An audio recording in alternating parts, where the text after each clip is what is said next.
Hello everybody, welcome back to a brand new video, and I'm going to introduce you to a new series that's come about on the scene, the ERWC, the Esports Racing World Cup. Now I won't bore you too much with the nitty gritty details, but effectively how it works is there's €50,000 up for grabs, 22 different esports teams, and it's a tournament based competition, so it's bringing traditional esports to racing. And the way it kind of works, you have a qualifier, a quarterfinal, a semi-final and then a final. In the final, there's two teams of 3 cars each, so every team has 3 cars, and so that means there's a 6-car grid in the final. Now this happened a couple of weeks ago. I'm going to show you the best race from the lot, and that was the semi-final, and there was a qualifying for every single race, and every race was at Bathurst on ACC, as you can see on your screen. So I'm showing you my quali lap from the semi-final, and it was a good lap. So I've kind of missed the first half of the lap out in terms of commentary, but you can see they're going up the tight left. So far, if you've been paying attention, it's been a tidy lap. So this next section in the Mercedes-AMG Evo GT3 is very tricky, so that's just about flat, that right-hander. This bit is a tiny lift, not a full lift, otherwise you'll unsettle the car. Then this next kind of off-camber, where it's bumpy, left-hander, you need to avoid the curb on the right-hand side there, otherwise it could upset the rear of the car. Down Skyline, through these S's, down the dipper, and the Mercedes over bumps and curbs is actually really nice. So comparing this to my experience in the McLaren, it was fairly easy to adapt to. So through the Forest Elbow, that was all really tidy. I mean, it's hard to see, you know, I'd say there was a couple of attempts in the lap, and you'll see at the end of it why I think that. But down this straight then, yeah, it's been a tidy lap. And to be honest, you only get 2 runs in qualifying. It was a really short qualifying. I think it was 10 minutes. So you had to really be on the ball to get a good lap in. Otherwise, it's game over. You can't really overtake too well in ACC at Bathurst. Through the penultimate corner there, very tidy. We avoided the curb on the left, which is always good. Into the final corner, we brake super late, about 75 metres. Late apex. We do miss the apex a little bit, but because we broke so late and it's a really short run to the line, it was we've already gained a bit of time there, and we do actually qualify in P5, 2 tenths of pole position, which was set by Tobias Gronewald and Niels Nyox, exactly the same time for pole position. My teammates are P8 in Eamon Murphy and Marco Pajic in P14.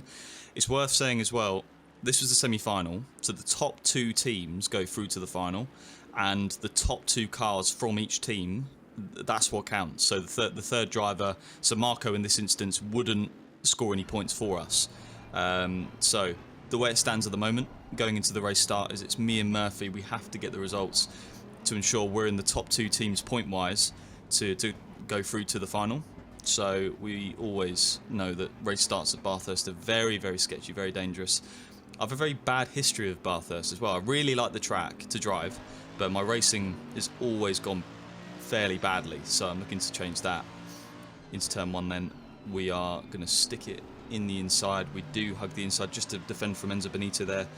You can see in the mirror, it's very close, everyone's got a slipstream, and we're going to hug the inside going into T2, because every time I go on the outside at a race start at Bathurst into T2, never ends well. So I'm going to hug the inside the whole way. We get a massive nudge from the rear there from Enzo. I think it was, you know, I wouldn't blame that on him. It was just, you know, tie racing at the start of a race.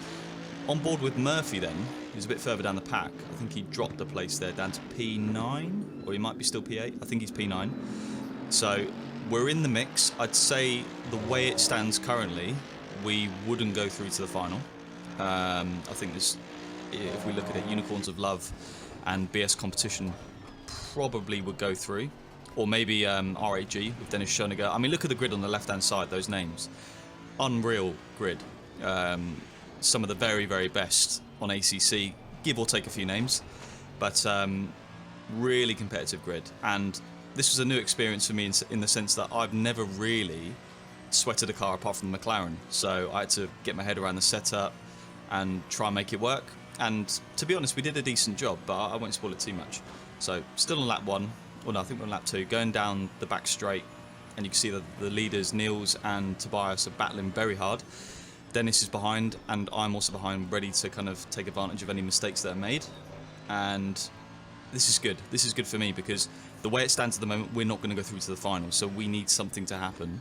And I'd say raw pace, we were lacking especially in quali, a couple of tenths in the setup, and you know, it didn't matter too much, but it did make it very hard. So on board with Murphy again, he's attacking Enzo Benito at this stage, and we have engineers in our ears, so we are being told every lap this current situation is not good enough to get through to the final, so make some moves, make something happen, otherwise we're just going to be knocked out. So you don't want to just sit there and do nothing, you want to try and be proactive and make sure you can do everything you can to get through to the final. So if you look up ahead, you'll see I'm 4 cars ahead. I'm starting to lose touch with the front 3 just a bit. I think I made a few mistakes, but this track in this scenario is so intense, and you can see we're on lap 4 now, and I'm still P4, Murphy's still P8, Marco is still P13. It's just so hard to overtake, especially when you're in a train. Everyone's got a toe in front of them, especially with the situation with our setup.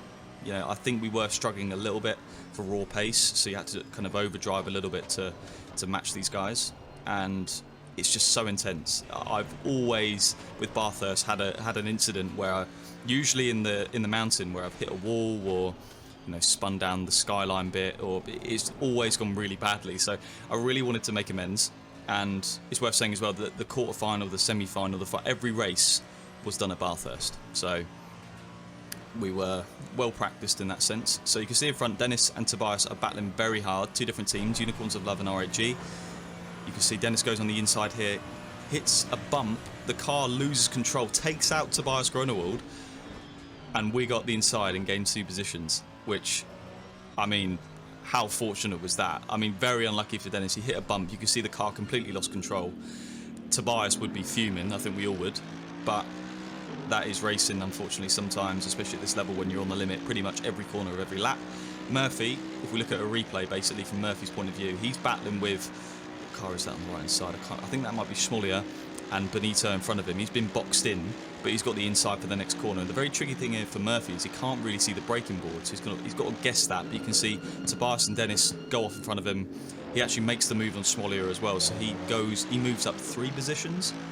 So I think he's up to P5.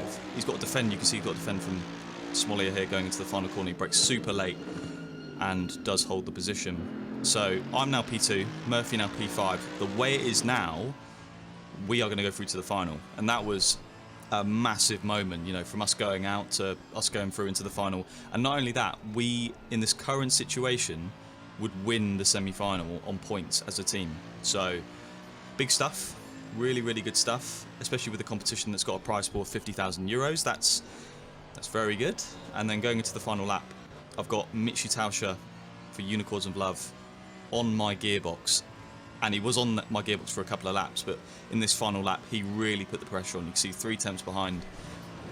He's got a toe, I haven't got a toe in front of me, and I would say I'm kind of driving within myself at this point, but I'm not. I'm just on the limit every corner of every lap, because these guys were quicker. Niels, Tauscher, Gronewald, Schoniger, and then Pfeffer, who I think got knocked out earlier in the competition. Those guys were quicker in quali trim. I mean, we couldn't do the times they were doing, really, which would signal setup, to be honest. I mean, you know, setup is everything in this game. If you don't have it, doesn't matter how good you are, you will be lacking in lap time.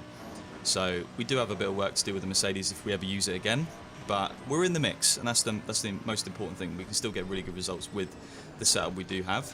So tidy, no mistakes. Michi is very close in my mirrors, but there's no point looking at the mirrors. There's just focus in front of you, especially at a track like Bathurst, and just make sure you're setting up every corner very nicely, not hitting any walls, and just being a bit of a robot, you know, not making any mistakes. We are on the final lap, as I say. Niels did gap about half a second after we got into P2, so I couldn't really match that pace. Michi he's not close enough to really mount a proper lunge, but he is getting very close, as you can see in the mirror.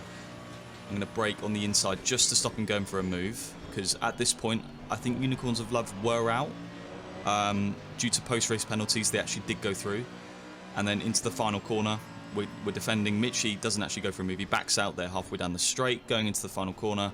Niels takes the win. I get P2, Tauscher P3, Benito P4, Murphy P5. So I think the way those results were, Red Line would have gone through with us to the final, but there was a penalty and we went through with Unicorns of Love. And into the final, we did finish second. Unicorns of Love did just beat us. It was a really, really tough battle. But P2 out of 22 teams was really, really good, especially in a new event like this. And yeah, as I said, crazy race at Mount Panorama at Bathurst. Hope you enjoyed watching. Give us a thumbs up if you did. Sub to the channel, blah, blah, blah. You know the drill by now. And I'll see you all on the next one.